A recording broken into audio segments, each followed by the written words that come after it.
Yo, stocks and bars. Today we're going to talk about the hip-hop culture and finance, how the two emerge and what we see coming from it in the future. And I can't wait to talk about this one. And I have somebody from my Empower Empire. And we're going to chat about this, all right? Let's go.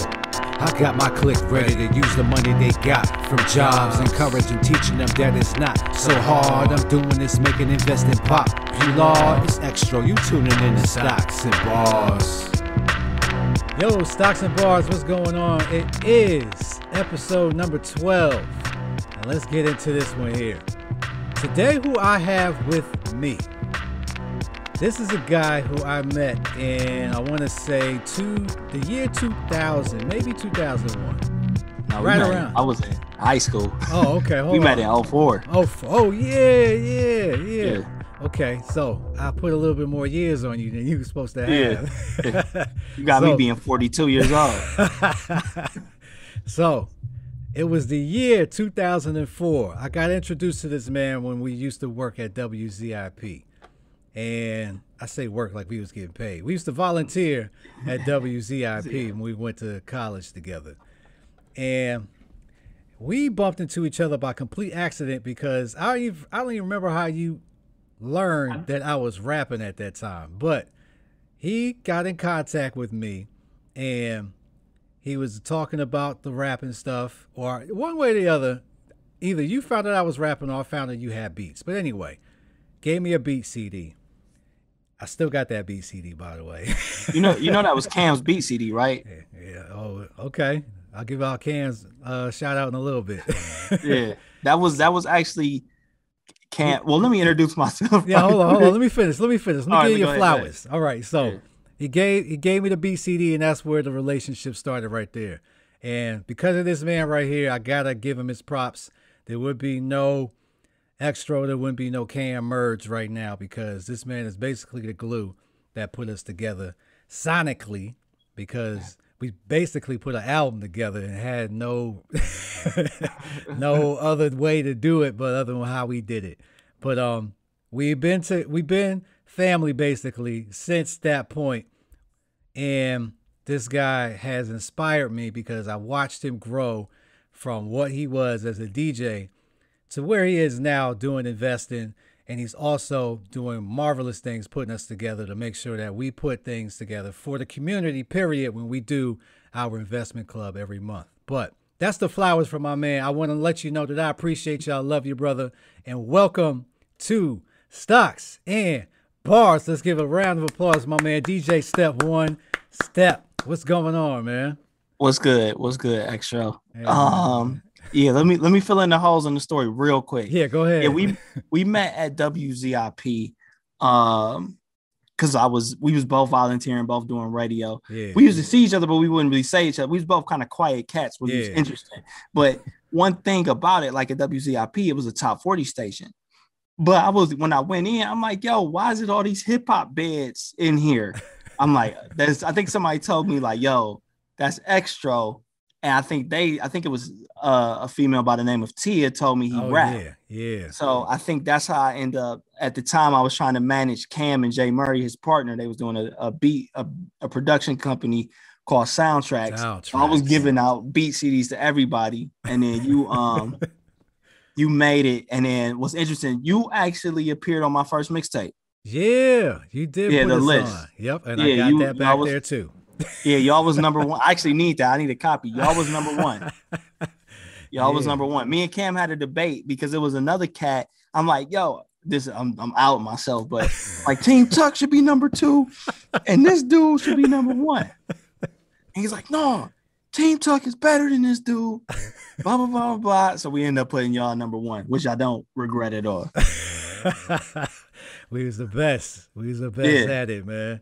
Yeah. And here we are, fast forward now, being the best and investing, inspiring people, man. We done did a full circle, man. So that's why I appreciate my Empower Empire, man. You're part of the circle. So welcome to the show. So we're going to talk about our culture. We're going to talk about our culture and finance and how it hasn't prepared us or whatever. But we're going to basically talk about our culture and the shifts that it's going through and all of that. So let's go ahead and kick this one off. I actually had to get some questions written down for this one because I wanted to make sure I addressed as much as I could without going like, oh, I should have said that. All right. So we're going to advocate. Yeah. So let's start it off like this. All right. What has the culture taught you from the beginning when you started doing like DJing or when you was little up until this point? Like, go through the journey of what the culture taught you when you were young.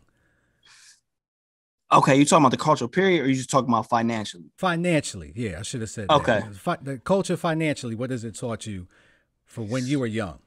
When, all right, for those that don't know, I'm 37 years old. So I think what the culture has taught me from a young age is to spend money recklessly, to be honest. Right. Like, yeah, like if you listen to a lot of especially because hip hop, when we talk about our whole culture is based around hip hop and street culture and stuff like that. A lot of Black culture is just based around that, just to be honest. Right. So with hip hop, especially coming up, honestly, even now, like we just kind of recently got some like financially conscious lyrics, but for the most part, it was get this money, spend it as fast as possible. And I think the way that affected me is like, yo, when you become rich, you can spend as much money as you want on anything you want and not have to worry about any type of consequences. So even as I grew and as we got in college, I was thinking, and I'm glad you asked that question because this was something I was thinking about. When I was in college, I was doing okay as a DJ. Like I was making a decent living because I was DJing a lot of college parties and I was DJing up in like Cleveland, which we went to school in Akron, but Cleveland is a bigger city. And I was making a decent living, but I spent my money so fast and so recklessly. Like I wasn't popping bottles in the club like the rappers, but I think me and you definitely, if I'm correct, you like Air Maxes. Oh yeah, I'm an Air Max fiend. Yeah. Yeah. I'm a SB Dunk fiend. Okay. So at the time when I really started to make some money or make a living, I started buying SB Dunks every month. Like my shoe collection, and I'm not the type of person that would like not wear my shoes. Yeah. My shoe collection used to be stupid. Oh man. Same here. But it's not worth anything. Right. Like obviously now some shoes is worth something, but I didn't have like the rare MF Doom SB Dunks that's worth like $4,000 now. But yeah, my shoe collection isn't worth anything. All the shirts and the clothes and stuff I used to buy to try to be fresh is not worth anything. It was a waste of money. I think that the main thing, because the culture has taught us the same thing over the years, is like be consumers. Yeah.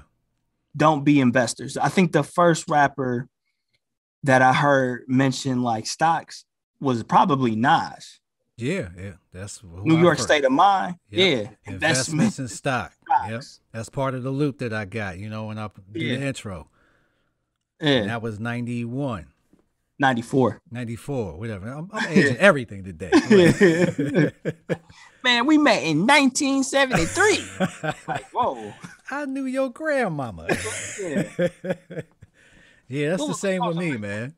Yeah. I learned the same exact thing. Be flashy.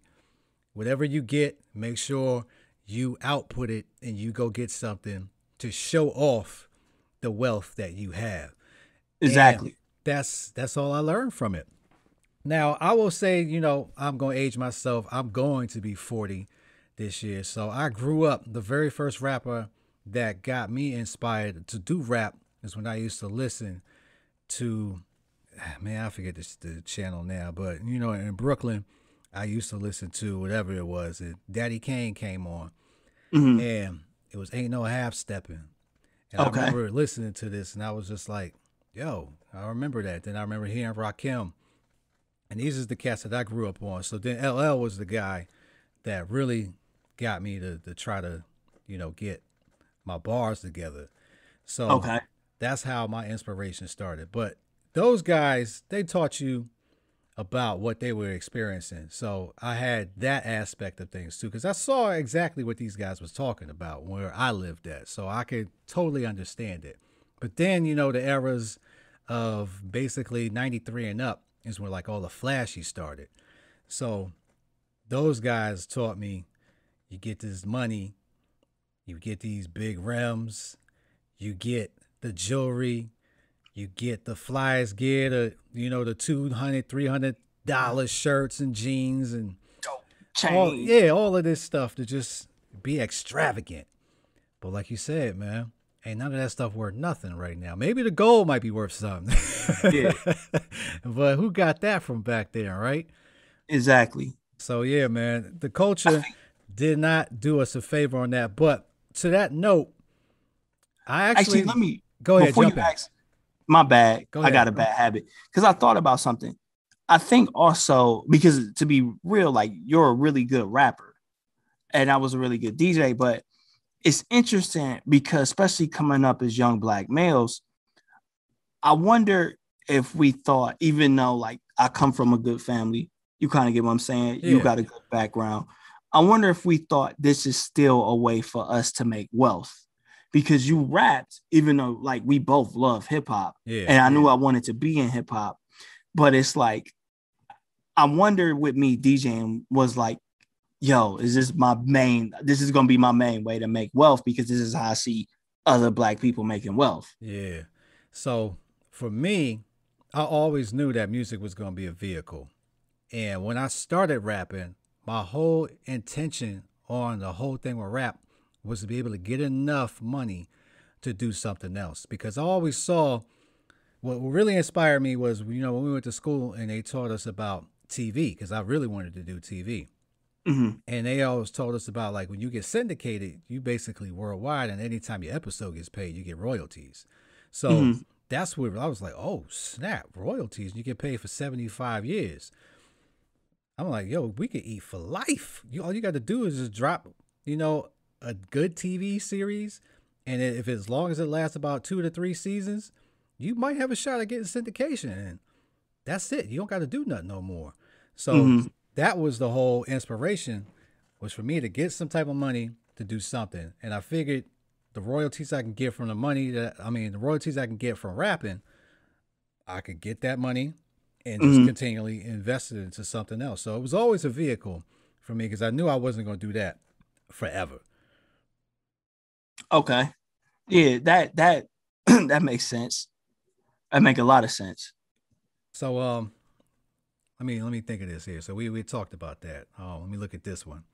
All right, so fast forward to where we are right now. We talked about, hip hop, our love for all of that. So Mhm. we obviously learned about investing along our path at some point in time, whether it was from hip hop, friends, whatever other influences. Like what sparked you to get into investing? It's a couple stories, but mainly, honestly, I think the thing that made me really open up my account was you and Cam. Okay. Like that's point blank, period. Because when you talk to Cam, for those that don't know the story, Cam had investments in stock. And Yeah. I think you start really like attacking the stock game. Like you actually stopped rapping and Yeah. start attacking the stock game, which was wild at that point because on the local scene, you and your brother was like up and coming rappers. Yeah. You get what I'm saying? So when he Yeah. told me he was like investing in stock, I'm like, okay, I kind of took notice. But I'm thinking like, in order to invest in stock, you got to have 14 million point $3. If you don't got that, you can't invest in stock. Right. And I think at that time, Cam was just like, he had some like Nike stock or something like that. Like just like, yo, I got Nike stock, which Yeah. Nike isn't a bad company, but No. but by any stretch of the mean, I'm pretty sure if he would have kept that Nike stock, He'd it be would have balling been, right now. yeah, you still be saying nice. But him and you doing that got me to open up my Ameritrade account. And I think that was like 2000. I'm gonna say between 2011 or 2013 is when I first opened up my Ameritrade account. Okay. And I bought probably just all the worst stocks you could possibly buy. So I bought a marijuana stock, and I bought another marijuana stock, and then I bought a third marijuana. That's when the hype was there, where everybody thought it was just going to take off. Yeah. And I had no idea. And I'm still learning how to research a company, no clue what market cap was, no clue what support and resistance was. Just, you just pick a weed company and they're going to go to $2 million a share and you will be okay. Yeah. That's all it took is what you thought, right? Yeah. So I had PHOT. Oh, and I remember that. Yeah. And hemp and some other one. And they was all like 2 pennies. And that did not work because they end up going up and dropping right back down to like 0.01 of a cent or whatever possible. A fraction of a cent. And yeah, exactly. Yeah, that's the name of the game, man. Sometimes a lot of cats get these growing pains out of the gate, and you was one of them. I did the same thing, man, where I got hyped when I got in my very first like trading seminar, and he told me all about the prosperity of things, and I saw these two man, it was a woman and a man, probably married couple if I remember right, and they were telling us about how they invested in all that, and it was about options and stocks. So I took off from there and I lost a whole bunch of money, bro. Like to the point where my wife was mad at me. So I just had to hunker down and try to learn as best as I can. And it took shape, but it took about 7 years before it like really started to develop. Yeah. And I had a system that was in place for me to make it consistently. So you ain't alone, man. Yeah, I think that's important. Like I'm realizing now, like, especially as I delve into more books and stuff and more seminars with people and just watching videos and stuff, like you gonna make a bad trade. You're not all of them is gonna be 100% winners. You just gotta take the good with the bad. Right. And then if anything, if you want safe money, it's always Apple. You know what I mean? It's always Apple. Apple probably got like another 10 years to run. So or you could just collect that dividend. But yeah, that's what really got me started on the journey. Well, really 2 things, something turned me up, but then I stopped. The first thing that turned me up was actually 3 things. One, I think I was watching you do a options trade. And I'm like, what is options? I got to get my account to do options. But at the time, I was broke. I couldn't get the required amount. It was like $2,000. It would have took me a minute. I think it was like $3,000 to start, or $2,000 is what it was. Yeah, I'm like, yo, I can't get $2,000 to start. Like at the time, I didn't. Business. For those that don't know, if you live in Cleveland, I used to shoot music videos. I ended up getting my degree in media production. What'd you get your degree in? Communications. Was it media production too? Nah, it was just straight communications because I took a foreign language and I got fine and applied arts. That's what it is. But communications was that. Yeah. Yeah, basically communications, media production. What ended up happening was I was like a freelance music video shooter and DJ. When LeBron left that first time, I know it's like funny when he went to South Beach, but that dried up everything. Man. Like nobody wanted to go out for like years. So that ended up putting me in a situation where I was basically broke. So trying to get $2,000 was like hard to come by. Yeah, especially when you paying a student loan and everything else. But what happened next was after, I got a job. I started to get money back. Yeah. I actually start investing in Square, Facebook, and Apple. This was in like 2016. And I was investing in Square when it was $10. Like $10, $12. And I sold it because I told this story on my Instagram. Like I wanted to get a car. I'm like, which is fine. I understand that I needed a transportation. Like I had a car at the time, but I wanted a better car. Yeah. Was it the Explorer you had?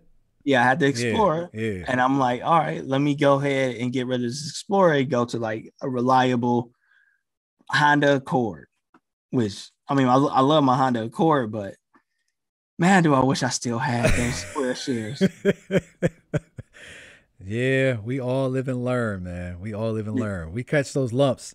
Matter of fact, speaking of live and learn, man, what was your worst trade that you've ever made? Oh, I'm still in it. Oh, you I'm so not, it's still active. yeah, it's still active. My UVXY trade is the worst trade I've ever made. I've learned a valuable lesson.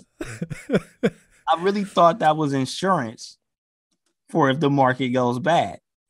Man. I didn't realize that you're not supposed to hold it for more Nah. than 10 days. Yeah, you're supposed to let that go. But you learn though. I learned the hard way. It's a very punishing lesson that is not stopping at all. Speaking of lessons, man, I actually have gone back and tried to live through some of the hip hop that I've listened to in the past. And some of these guys actually did talk more about investing, but we just didn't hear the message at the time. And I'm not going to say they had like straight 16 bars of investing, but within there, they had business mindsets to where they wanted to take money and put it into something to grow money. But that never resonated with us because we all, in that time, we all understood that when you get $100, you spend 110. Like that's that's what you're supposed to do when you get it.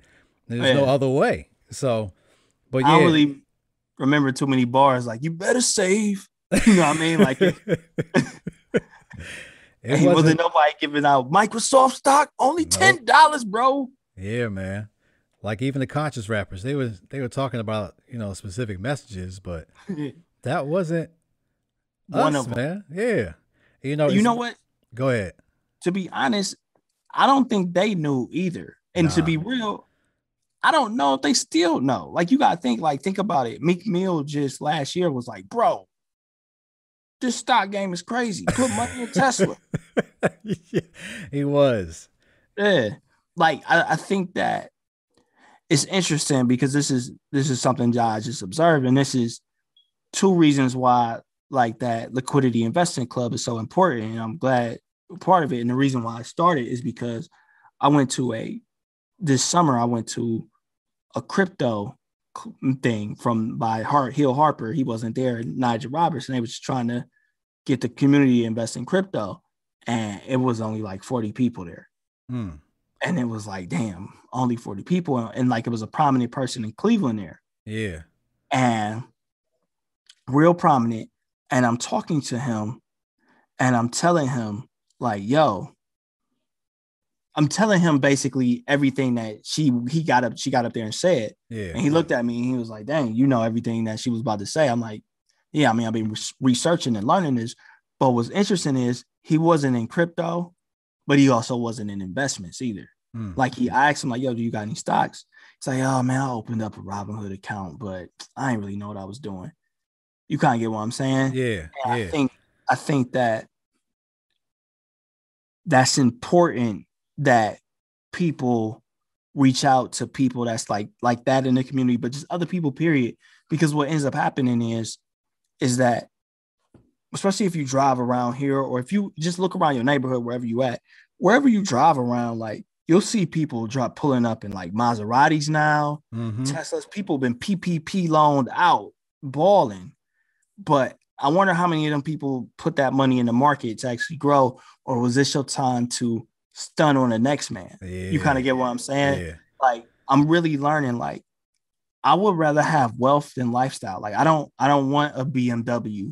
Nah, I just need a dependable car. That's it.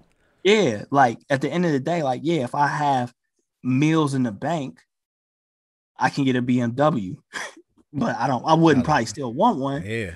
But you know what I mean? Like those meals in the bank can grow to something different. And I think what's happening there, especially around here, I'm pretty sure other parts and pockets of the country, is people really just got to the point where they like, I finally get to floss or I get to stunt people, and I'm about to take this money. I'm about to put my car on Instagram, or I'm about to buy this chain and put it on Instagram. I'm about to buy this new place and put it on Instagram or whatever social media site that you use.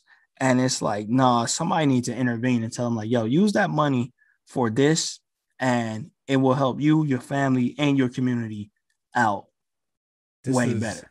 This is a good comment here, because this is kind of what I was going to allude to earlier about the whole thing with hip hop. What really hit me about hip hop and our culture, period, is that everything runs through us, right?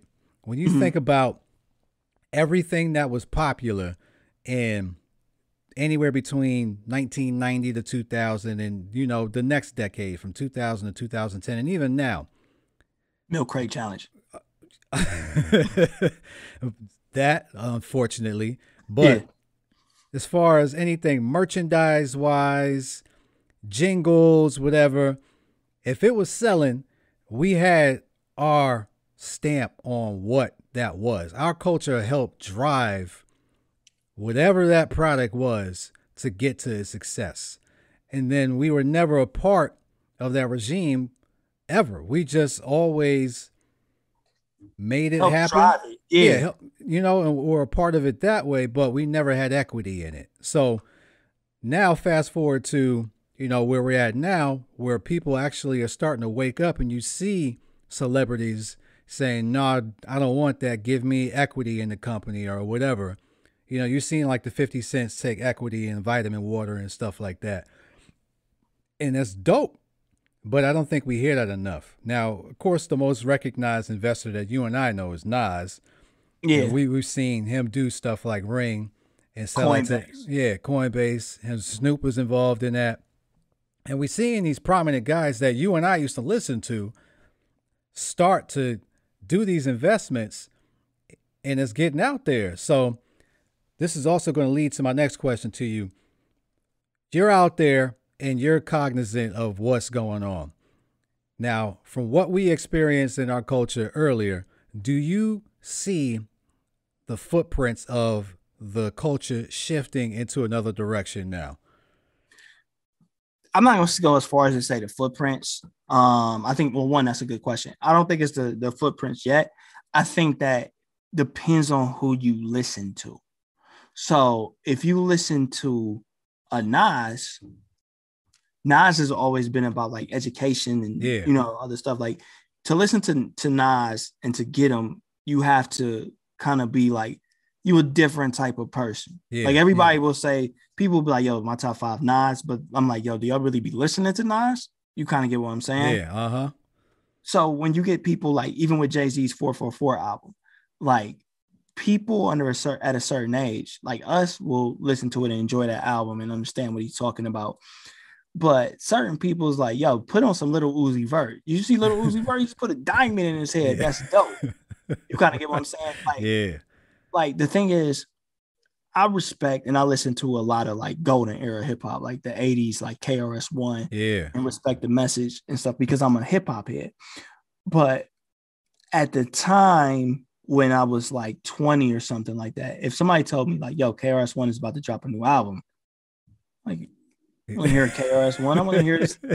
Jadakiss just dropped a new mixtape with Green Lantern. Yeah, let me hear that. Yeah, exactly. I want to hear gun bars. I get what I'm saying. I'm not trying to hear whatever KRS-One is trying to say.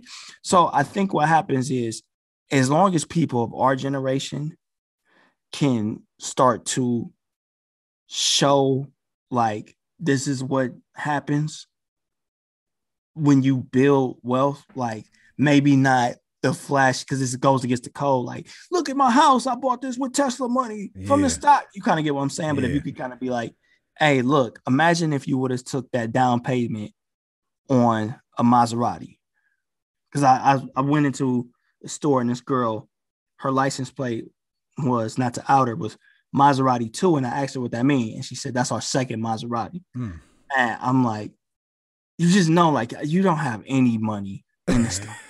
You get what I'm saying? Because however you get that money, you're getting it too fast to even think to like, yo, let me slow down and invest this. I could be completely wrong. Like she could have made that Maserati money off of like Apple options or OnlyFans or whatever. Yeah. Exactly. But you have 2 Maseratis. If you take that $90,000 that you would pay over time, you wouldn't have to do anything else or whatever, and then you could be able to buy 10 Maseratis if you want to. Still be a stupid investment. I hope you learn from the fact that you only really need one Maserati.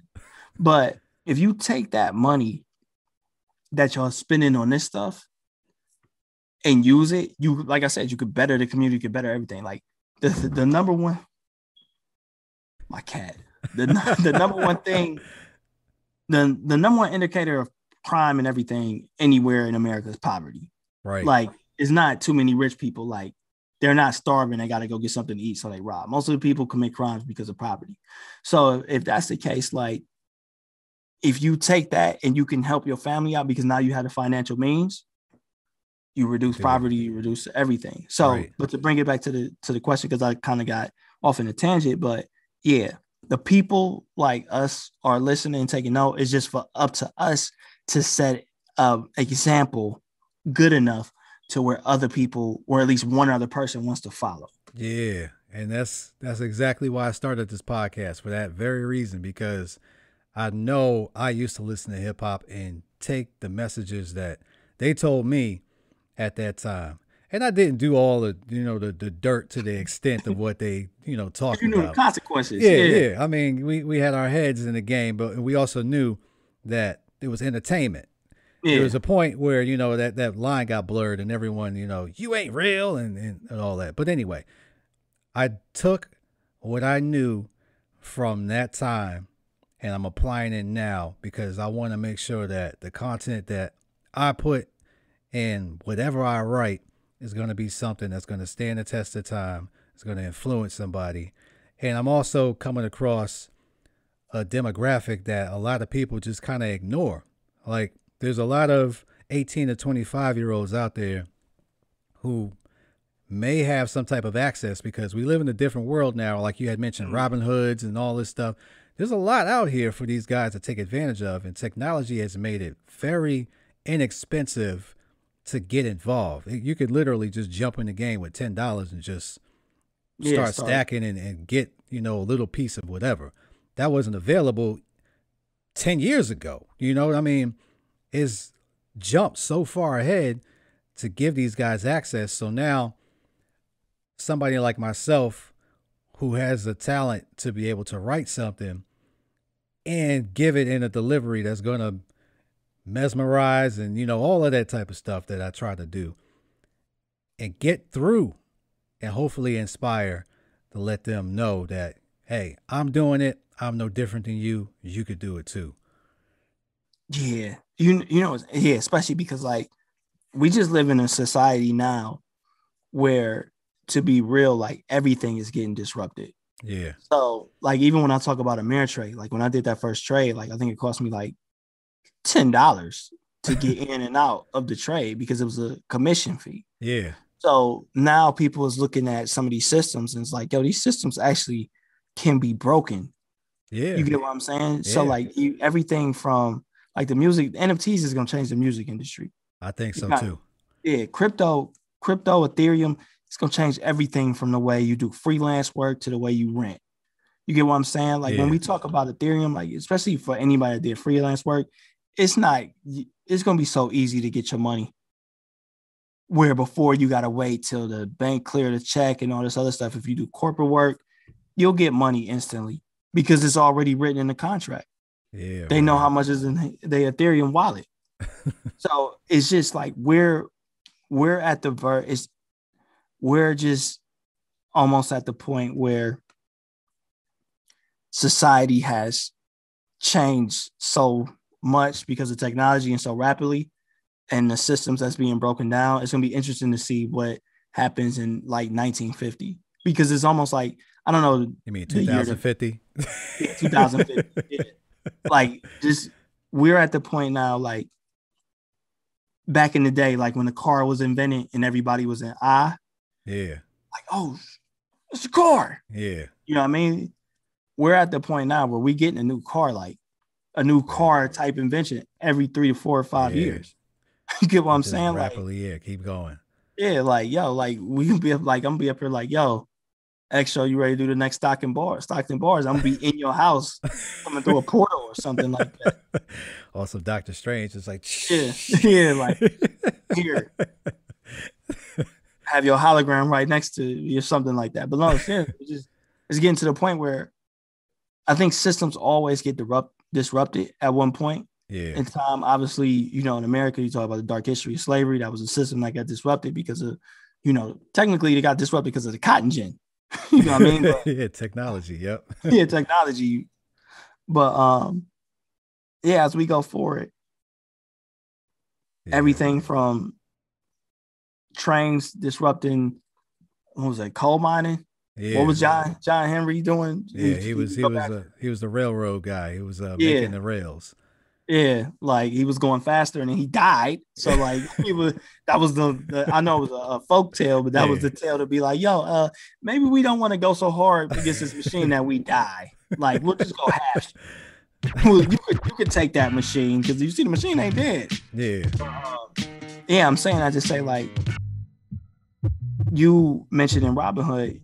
That's very true because what ends up happening is people can now go grab this content when they find it, and then they might be inspired to do their next disruption phase. Right. Or even if they don't, they just be like, yo, instead of buying this $200, $300, $400 Apple Watch, I'm gonna buy an Apple stock. Yeah, I'm gonna get a share of that. Yeah, I'm gonna get a share of that. Yeah. And you know what? I'm gonna try to keep doing shares because the thing is this, like, nobody escapes life or period. Nobody escapes each decade with their life. We're like, yo, man, wish I could have did this in my 20s. Like we could have bought Amazon, and I guarantee you right now we'd be saying like we'd be talking on gold chairs and still be talking about, man, my 20s. I wish I would have insert what I wish I would have did here.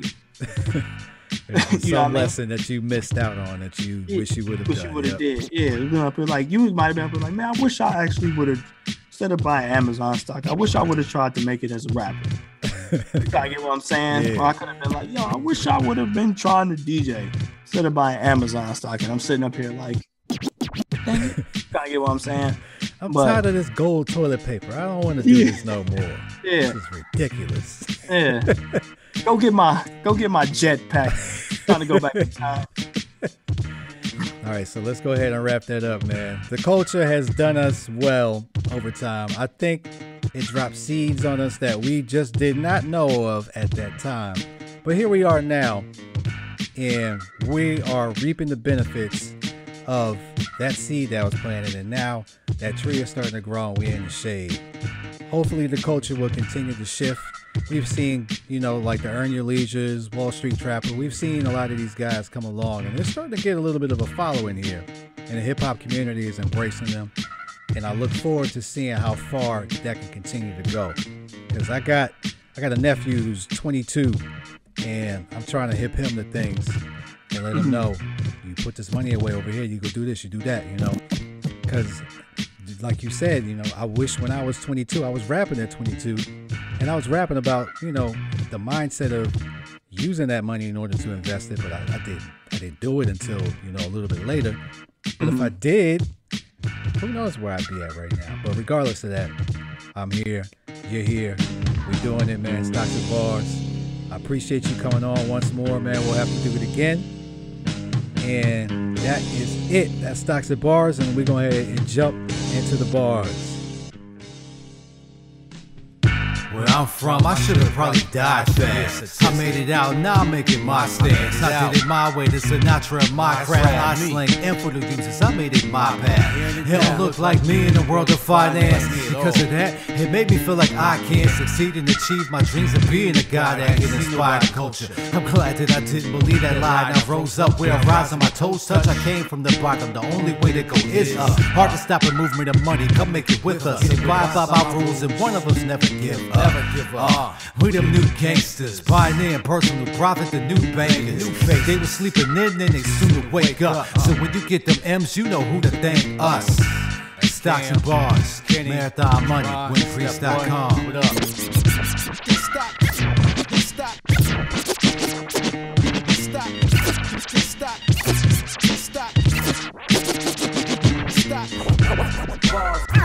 Stop.